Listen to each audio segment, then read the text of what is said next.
Shalom saudara yang dikasih dalam Tuhan. Saya percaya setiap kita pasti dalam keadaan yang sangat baik. Saya berharap saudara dan saya juga dalam keadaan yang sangat baik. Meskipun kita berada di tempat ini melakukan ibadah secara online, tetapi saya percaya bahwa kuasa Tuhan tetap sama, menjamah dan memberkati kita semua, dan kita semua akan selalu dalam naungan Tuhan. Saya mengajak saudara untuk kita bersama-sama berdoa dalam Tuhan atas berkat dan keselamatan yang Tuhan telah berikan kepada kita, dan kita akan memuliakan nama Tuhan sebentar lagi, dan kita akan berdoa. Bapa di surga, kami bersyukur Engkau telah memberkati setiap hidup kami, dan kami percaya bahwa kuasa kebangkitan-Mu menjamah kami, memulihkan kami, menjadikan hidup kami menjadi kehidupan yang baru, dan kami menjadi lebih siap untuk menjadi terang-Mu di dalam kehidupan kami sehari-hari. Terima kasih Tuhan Yesus, terima kasih. Dan sebentar lagi kami akan memuliakan nama Tuhan di tempat ini. Kiranya Tuhan menjamah setiap hati-hati kami yang mau, yang rindu ingin memuliakan nama Tuhan. Dan kami percaya bahwa saat hati kami menyembah Tuhan, kuasa mujizat-Mu akan terjadi dalam setiap kehidupan kami. Kami akan doa ini dalam nama Tuhan kami Yesus Kristus. Inilah doa kami. Haleluya. Amin. Mari kita nyanyikan Rayakan Yesus, rayakan, karena Tuhan Yesus telah bangkit dan Dia hidup untuk selamanya. Haleluya.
menerima kebenaran firman Tuhan, kita percaya bahwa kematian Tuhan Yesus membuat kita menjadi baru dan kita dibentuk menjadi manusia yang baru.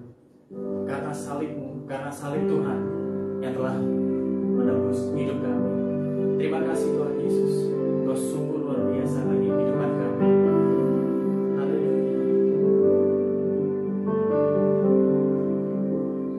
Hanya Kau Tuhan di hidupku,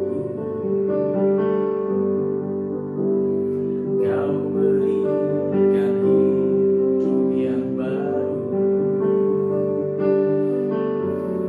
Jaramu menyucikan, pulihkan hatiku. Ku nyatakan Kaulah segalanya. Engkaulah sumber pengharapan. Kuasa-Mu sanggup menyembuhkan.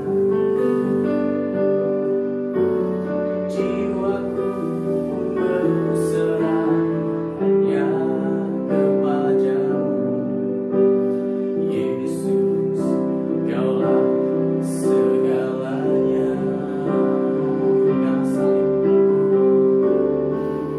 Karena salib-Mu ku hidup. Karena salib-Mu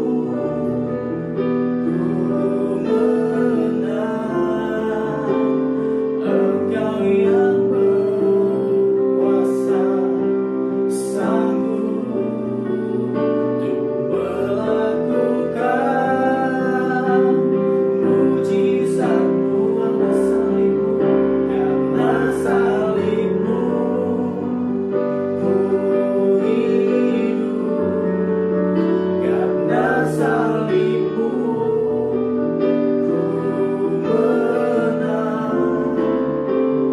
Engkau yang berkuasa, sanggup untuk melakukan mujizat-Mu di hidupku.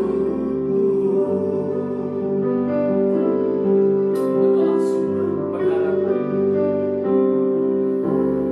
Engkaulah sumber pengharapan.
biasa dalam setiap kehidupan kami. Kami percaya bahwa pengorbanan-Mu yang luar biasa di atas kayu salib memberikan dampak hidup yang luar biasa dalam setiap kehidupan kami. Terima kasih Tuhan Yesus, terima kasih. Berfirmanlah pada saat hari ini melalui hamba-Mu, sehingga mendewasakan iman kami, menjadikan kami setiap hari menjadi semakin berkenan di hadapan Tuhan. Kami akan terima kebenaran firman Tuhan pada saat pagi hari ini, hanya dalam nama Tuhan kami Yesus Kristus. Yang percaya dan yang diberkati Tuhan katakan bersama-sama dengan iman. Amin.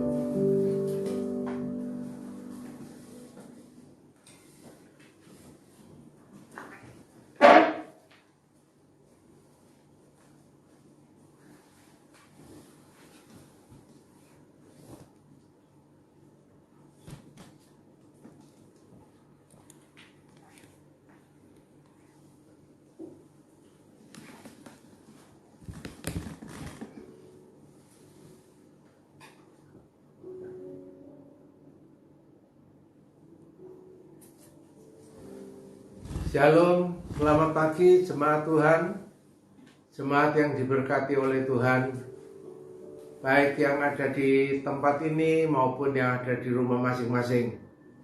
Mari pada kesempatan yang sangat baik kita akan memperhatikan dan menerima pemberitaan firman Tuhan yang saya ambil dari 1 Korintus 15 ayat 3 dan 4. Sebab yang sangat penting, saya ulangi lagi, sebab yang sangat penting telah kusampaikan kepadamu, yaitu apa yang telah kuterima sendiri, ialah bahwa Kristus telah mati karena dosa-dosa kita, sesuai dengan kitab suci, bahwa ia telah dikuburkan, dan bahwa ia telah dibangkitkan pada hari yang ketiga, sesuai dengan kitab suci. Saudara-saudara, Injil itu lengkap ya. Yesus mati, Yesus dikuburkan, Yesus bangkit pada hari yang ketiga. Itulah Injil. Kematian, kelahiran Yesus dirayakan begitu besar. Kematiannya dirayakan lebih sederhana daripada kelahirannya. Kemudian habis itu selesai, kebangkitannya ya diadakan boleh, tidak juga boleh, diadakan ramai atau sederhana. Tidak ada ketentuan memang. Tetapi Injil itu Yesus mati, Yesus dikuburkan, dan Yesus bangkit pada hari yang ketiga. Kelahiran kita percayai, kematian kita percayai, kebangkitannya mungkin sebagian orang yang tidak begitu yakin. Masa ada orang mati kok bangkit? Apalagi kenaikannya ke sorga. Tambah mereka tidak yakin. Dan apa yang mereka lakukan hanya ritual saja. Sekedar untuk menggenapi apa yang disebut kekristenan itu. Sayang sekali bukan? Tapi pagi ini saya sampaikan, jikalau saudara Kristen namanya, saudara harus mempercayai Injil itu selengkap-lengkapnya. Mulai dari kematiannya, kelahirannya, kematiannya, penguburannya, dan sampai kebangkitannya, sampai kenaikannya ke surga. Dan itulah Injil. Dan itulah yang Paulus mengatakan yang sangat penting telah kuberitakan kepada kamu. Saudara-saudara, mari kita imani. Mengapa saya mengatakan bahwa orang Kristen itu dengan kebangkitan tidak begitu yakin. Karena mereka masih, kalau ada orang meninggal di dalam Tuhan, masih melihat ke bawah. Lalu tangisan yang berkepanjangan, ratapan yang tak berkesudahan, terus-menerus. Dan itu menunjukkan ketidakyakinannya akan adanya kebangkitan. Sebelum kita lanjutkan, kita mau nyanyikan lagu Injil yang sempurna itu. Dia lahir untuk kami, dia mati untuk kami, dia bangkit bagi kami semua. Saya minta baik yang di studio maupun yang di rumah, kita nyanyikan bersama-sama ya. Dia lahir untuk kami, dia mati untuk kami, dia bangkit bagi kami semua. Dia itu Tuhan kami, dia itu Allah kami, dia Raja di atas segala raja. Itu firman Allah yang turun ke bumi, yang jadi sama dengan manusia. Dia Yesus Tuhan kami, dia Yesus Allah kami, Sang Penebus Juru Selamat dunia. Saya lanjutkan pada 1 Korintus 15 ayat 13 sampai 14. Kalau tidak ada kebangkitan orang mati, maka Kristus juga tidak dibangkitkan. Tetapi andai kata Kristus tidak dibangkitkan, maka sia-sialah pemberitaan kami dan sia-sialah juga kepercayaan kamu. Kebangkitan Kristus itu menjadi patokan. Tanpa kebangkitan, tidak ada yang namanya kekristenan. Tanpa kebangkitan, tidak ada penebusan, tidak ada keselamatan, tidak ada penghapusan dosa. Tetapi dengan kebangkitannya, lunas sudah dan selesai. Dan Tuhan menjanjikan semua orang yang percaya akan beroleh selamat. Dan siapa mereka yang percaya? Mereka yang percaya mulai dari kematian sampai dengan kebangkitannya. Saudara-saudara, memang sulit untuk bisa dimengerti secara akal. Orang mati sudah hancur, sudah menjadi tulang belulang dan bangkit. Dan itulah iman Kristen. Itulah kepercayaan kita kepada janji Allah, yaitu kebangkitan. Saudara-saudara, Kristus bangkit itu untuk menjadi yang sulung di antara kita. 1 Korintus 15 ayat 20 dan 23. Tetapi yang benar ialah bahwa Kristus telah dibangkitkan dari antara orang mati sebagai yang sulung dari orang-orang yang telah meninggal. Tetapi tiap-tiap orang menurut urutannya. Kristus sebagai buah sulung, sesudah itu mereka yang menjadi miliknya pada waktu kedatangannya. Saudara-saudara, memang kebangkitan diawali dari Kristus. Tidak diawali dari para nabi, tetapi dari Kristus Yesus sendiri. Dia menjadi yang sulung, yang pertama dalam hal kebangkitan. Sesudah itu baru orang-orang percaya, orang-orang pilihannya akan juga mengikuti jejaknya, yaitu bangkit dari kematian. Saudara-saudara, kita tidak usah peduli nanti mati lalu jadi hancur, jadi tulang. mungkin menjadi tanah kembali, kita tidak peduli itu. Tetapi kebangkitan tetap ada, dan itu perbuatan atau pekerjaan dari Allah sendiri. Saudara-saudaraku yang dikasihi oleh Tuhan Yesus, orang mungkin tidak mempercayai karena mereka memang bukan orang percaya. Mereka bukan orang beriman.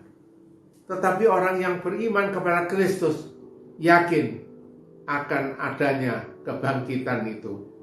Untuk itu saudara-saudara, kita harus tanamkan dalam hati kita bahwasanya kalau Kristus telah mati dan dibangkitkan, kita juga akan dibangkitkan bersama-sama dalam kemuliaannya.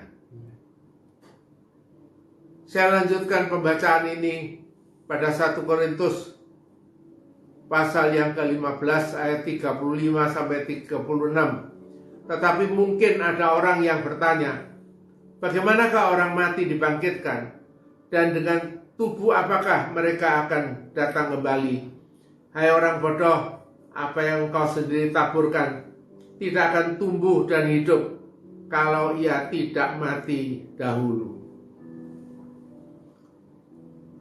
Saudara-saudara, memang orang itu menabur benih.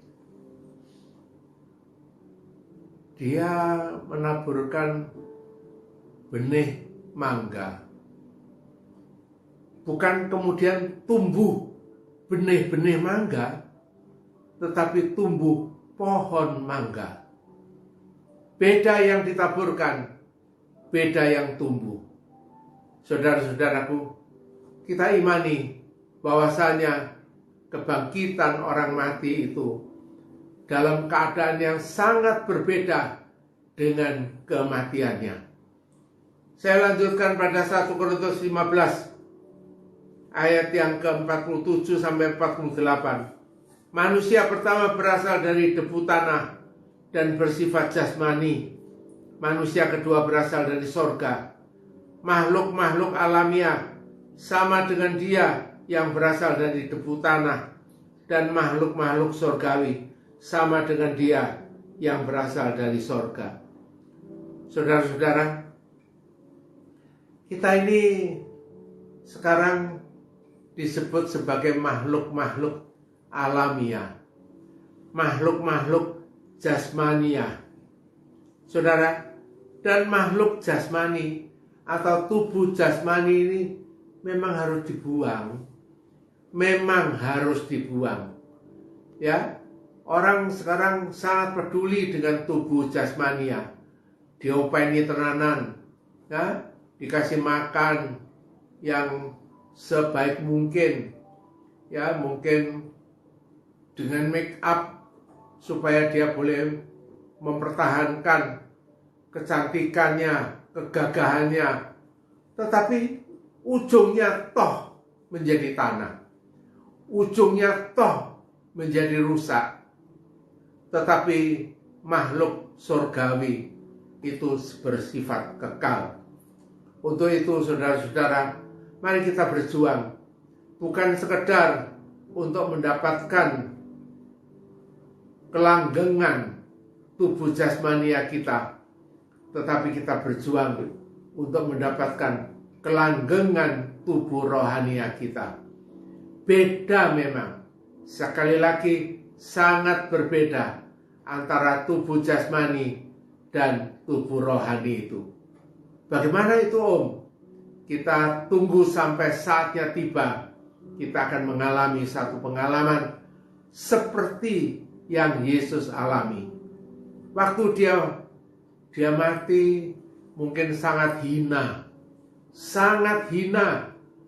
dipaku, ditumbak, dikasih mahkota duri, hancur badannya, tidak berbentuk lagi.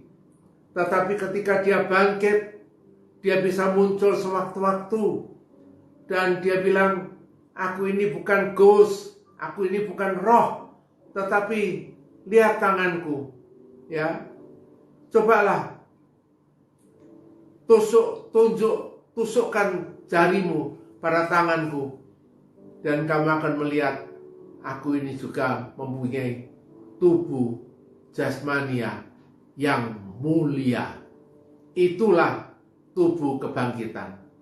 Saya akhiri pembacaan ini pada 1 Tesalonika 4 ayat 13-17. Selanjutnya, kami tidak mau, saudara-saudara, bahwa kamu tidak mengetahui tentang mereka yang telah meninggal, supaya kamu jangan berduka cita seperti orang-orang lain yang tidak mempunyai pengharapan.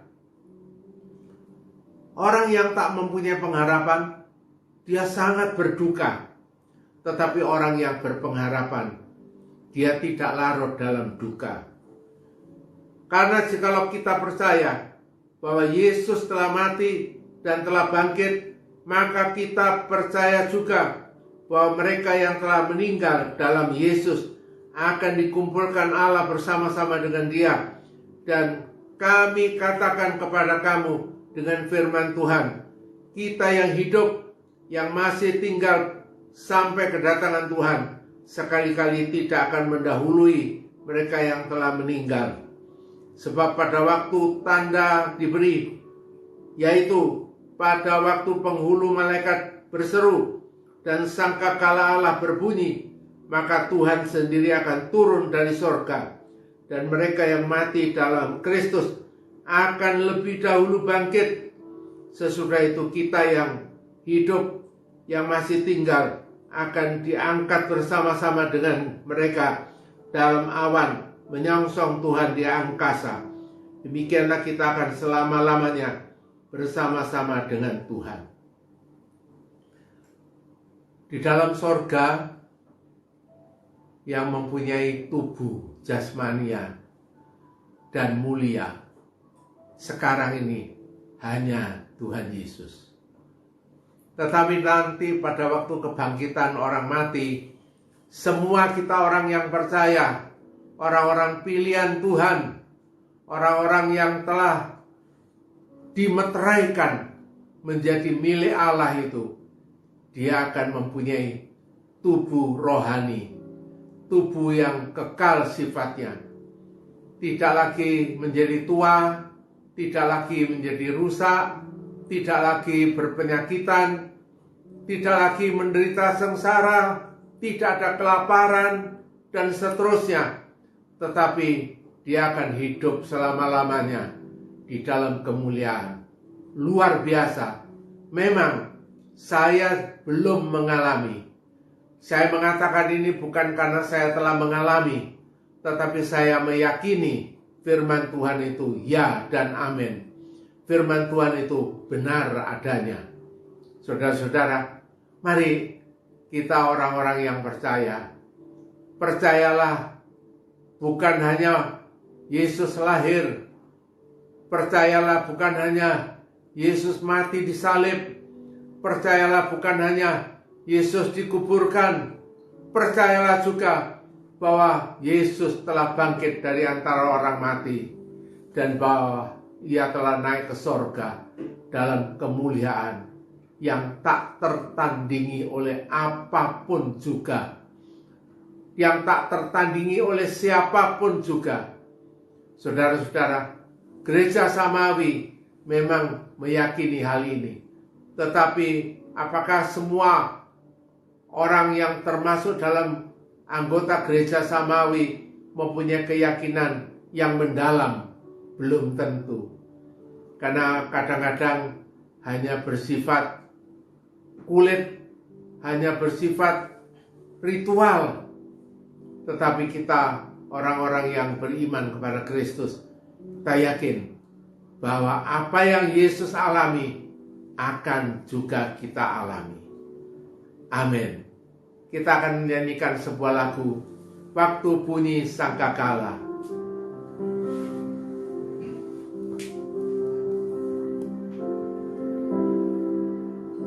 Waktu bunyi sangkakala, waktu bunyi sangkakala, waktu bunyi sangkakala.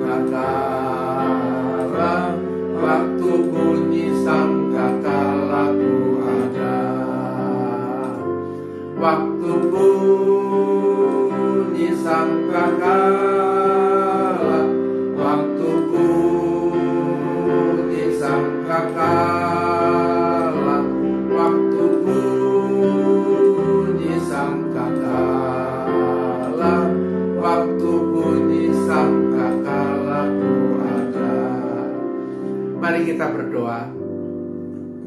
Tuhan, pada kesempatan hari yang berbahagia ini, kami memperingati hari besar, hari kebangkitan-Mu. Tuhan Yesus, Tuhan, tanamkan keyakinan di dalam diri kami, bahwasanya apa yang Tuhan alami ini akan juga kami alami.